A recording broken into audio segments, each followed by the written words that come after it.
Tips keenam ini semua tentang charger ya. Jadi gini, banyak orang yang nggak tahu kalau charger itu penting. Nyawanya e-scooter ada di baterai. Oke, parts paling mahal. Nah, nyawanya baterai ada di charger. Jadi kalau charger lo nggak bagus, ya wassalam lah tuh baterai. Makanya charger itu penting banget ya untuk si baterai. Nah, kalau di charge itu sudah hijau, itu cepat-cepat dicabut. Mungkin toleransi masih boleh 1 jam lah ya. Supaya apa? Supaya tidak overcharging. Nah, terus yang kedua, ini kan panas nih kalau kita lagi ngecas ya. Untuk memperpanjang umur charger, itu kita bisa pakai kipas seperti ini.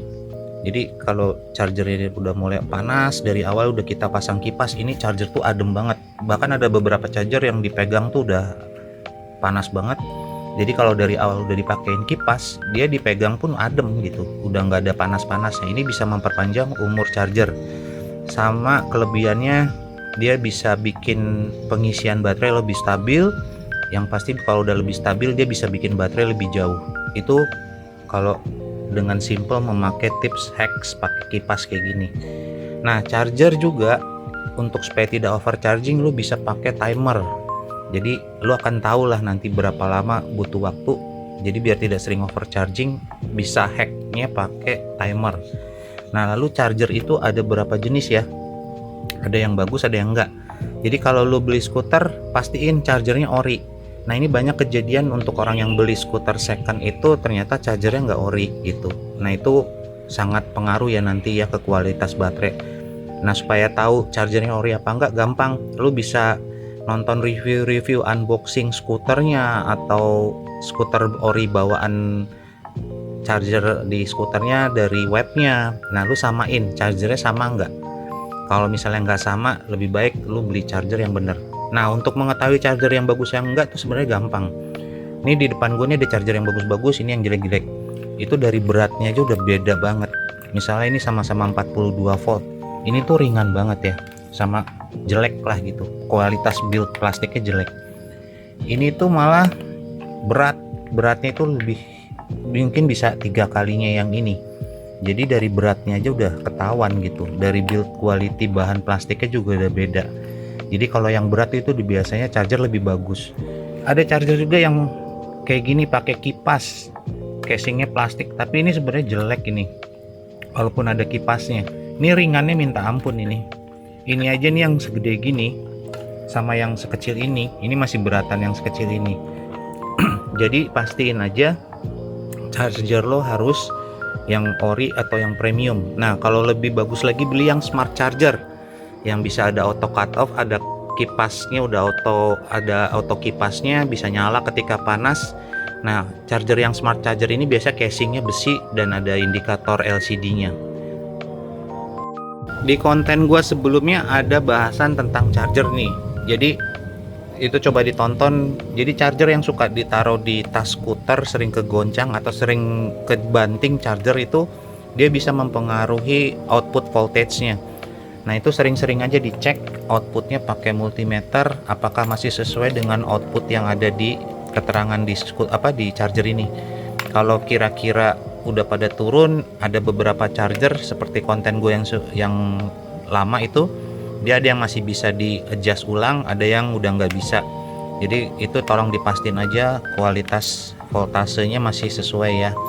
Nah, sama ada lagi yang mempengaruhi kualitas charger, yaitu voltase atau rumah ya, kelistrikan di rumah itu stabil apa enggak. Ternyata banyak juga yang misalnya mungkin daerah padat, kos-kosan gitu, itu listriknya kadang-kadang nggak stabil, itu bisa memperpendek umur baterai. Itu biasanya bisa diatasi dengan pakai stabilizer rotary gitu ya, kalau itu supaya tetap stabil listriknya. Tips yang ketujuh, ini skuter-skuter yang masih pakai single motor ya, apalagi yang berat pengendaranya lumayan tuh ya, kadang-kadang melebihi kapasitas. Kalau ada tanjakan-tanjakan itu serasa udah mulai berat atau nggak kuat, jangan dipaksa. Kenapa? Karena itu bisa membuat baterai itu panasnya minta ampun, bahkan sampai controller tuh sampai BLDC bisa panas. Jadi kalau ada tanjakan agak ekstrim atau udah mulai nggak kuat, itu mendingan didorong aja skuternya, jangan sering-sering dipaksa naikin ya. Itu nanti yang kejadian apa, baterainya sering panas, controller panas, bahkan udah banyak kasus yang controller jebol, baterai jebol gara-gara sering nanjak, dipaksa nanjak. Oke, jadi kurang lebih itu semua tips yang bisa gue sampein ya. Mungkin kalau masih ada tambahan-tambahan yang gue lupa sebutin, bisa bantuin komen juga, takutnya gue kelupaan gitu kan. Nah, ini bisa dilihat di depannya ada 6 baterai. Ini baterai 6 baterai ini tuh sebenarnya buat ganti yang dari 17 rusak itu. Jadi perjalanan gue masih panjang ya, masih ada 11 baterai lagi harus gue bikin buat ganti si skuter-skuter itu. Nah, baterai ini tuh nggak murah, jadi tolonglah dijaga. Ingat tips gua, sering dipakai skuternya. Nah, ini kayaknya banyak yang ngidupin skuter lagi, mungkin karena BBM mau naik isunya ya. Tapi gua feeling gue sih bisa bakal naik, jadinya ya, daripada mungkin naik sepeda, ini bakal meningkat nih pengguna e-skuter buat kerja.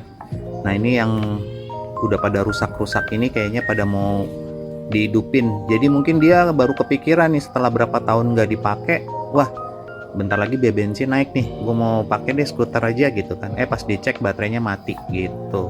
Oke bro, jadi nanti sampai ketemu di tips-tips lainnya ya.